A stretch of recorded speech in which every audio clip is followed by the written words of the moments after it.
Tim, welcome to Watchbox, and thanks for logging on. If you love this watch, email me, tmosso@thewatchbox.com. Your purchase and pricing email question line for buying this or any watch you see here on Watchbox Reviews. It's in the description below, tmosso@thewatchbox.com. Today we're discussing a rose gold 250-piece limited edition from Chopard for the 2005 model year. This is the Chopard L.U.C. 1 Perpetual Calendar.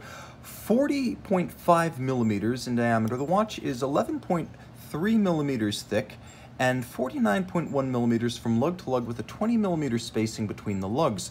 Throw it on my wrist real quick, and as you can see, it's a large dress watch, but it is also a substantial complication. So the dial feels like it's neither crowded nor barren. It's just right for the amount of readouts that you need on a perpetual calendar grand date moon phase. The timepiece is not excessively broad across the wrist, being under 50 millimeters lug to lug. I can recommend it for a wrist as small as 14 centimeters circumference, and you do feel the amount of gold you're getting with this watch. It has a meaty feel to it. Take a quick look at the hardware and the software, and you can see that there is a almost reddish brown, large rectangular scale alligator leather, monotone stitch. As you can see, there is a sheer side showing the layers of construction and then calfskin on the underside, and this is a brand new Chopard factory strap with the original deployant clasp. Now the clasp itself features a twin trigger release, so I'm going to release that half and then pull the other half open. You can see the use of spring-loaded ceramic pin snaps internally to maintain the tight tolerance of the clasp over time, as the gold cannot aggress against the ceramic. You can see it is a double trigger release, so it cannot accidentally pop open, providing a superb measure of defense against accidental droppage while donning or removing at bedside.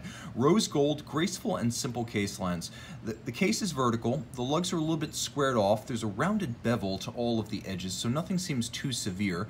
There is a domed profile to the bezel, which you can see is stepped inward from the case band a little bit to add a circumferential character line, and then there is a Louis Chopard branded L.U.C. crown.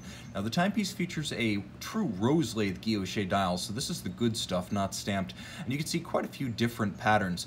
There is a circular grained pattern underneath the rose gold, diamond polished and faceted applique hour indices. There are also stylized and polished Roman numerals. At center you can see oversized polished fluted Dauphine style hands, and then there's a lovely billowing rose lathe pattern that radiates out from the grand date, the large date.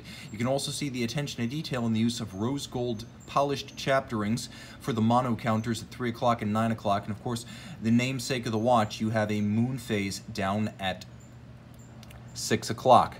Now the timepiece is rather remarkable in that it features a perpetual calendar, chronometer certification, Geneva Hallmark, 5-position adjustment, a manufacturer micro rotor automatic, limited edition, a true rose lathe dial, all of that. And as you can see, as I continue to advance the perpetual calendar, the moon itself is not just changing phase, but it is actually orbiting around the small seconds subregister down at 6 o'clock. So this is a more dynamic moon phase than you may be used to seeing on other watches, where it's romantic but relatively inert. Here, the moon really moves. Now the timepiece, of course, features a perpetual calendar as well as a stop seconds function. So you can set the watch to intervals as small as a second, but you can also set the watch precisely to intervals as large as 122 years, which is the adjustment interval for the moon phase itself.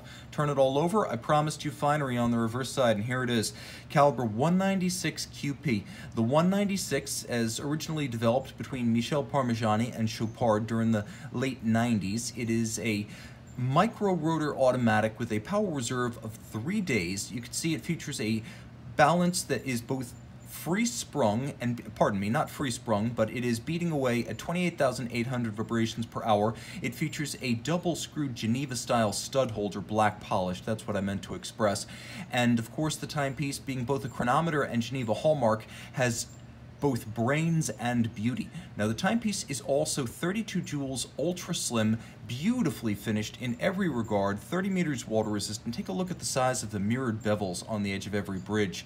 Also take a look at the rich guilloche cut on the winding rotor, the black polish on the swan's neck mechanism used for fine adjustment, beat error adjustment, I believe, of the balance. And then you can't quite see it, but there is also an overcoil hairspring that helps this Swiss chronometer keep excellent time in all 5 standard positions of the COSC test. Now you can also see that there's satination across the wheels, black polished screw heads, and a richly crested Côte de Genève. You can see how they're darker on one side than the other. Those are deeply drawn, wheel-applied Côte de Genève, not the stamped kind. Engine turned perlage on the base plate, and as you can see, satination helping to fix the components of the winding system underneath the rotor. A truly special watch, and it feels as substantial as it looks. A dream machine from an unconventional manufacturer. This is one of those best-kept secrets. Shh, don't let anyone know. Let me know. tmosso at thewatchbox.com if you're interested. We're back with the Chopard, which on top of everything else is fully loomed.